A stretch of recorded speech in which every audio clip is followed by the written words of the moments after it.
ang title niya is Air Sanction. Tapos, kaya siya, yung ginawa namin title dahil basta makikita niyo kung bakit yun yung naging title. Bakit? Pag-aralan niyo lang. Air Sanction. Air Sanction.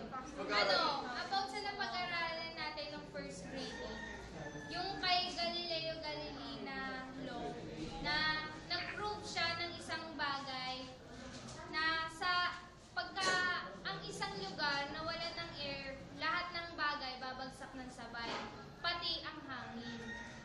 At the same time, pag pinasok mo yung hangin doon, makikita mo yung flow niya kasi hindi siya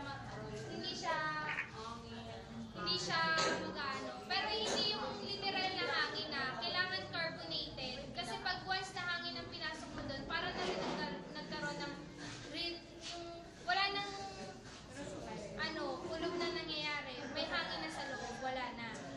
Kaya ngayon, ito, makikita nyo dito kung paano, doon sa mga taong nagsisigarilyo, isipin nyo na lang na ito yung lungs nyo. Ganito yung way kung paano pumapasok yung mga carbonated na smoke sa bagat. Ano yung sigarilyo?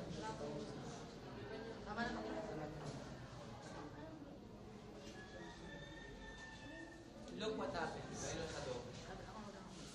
Wow. Picture ba?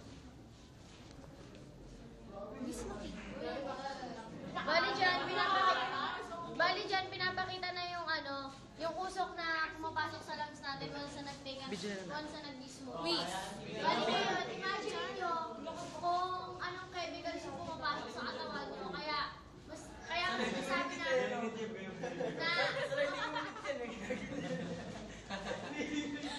So the same thing, what's region is inside, it's also a vacuum. There's no air inside. That's why everything that is put inside, nandun lang siya. Pero hindi naman ganyan manigarilyo ang tao. Nag-inhale tayo.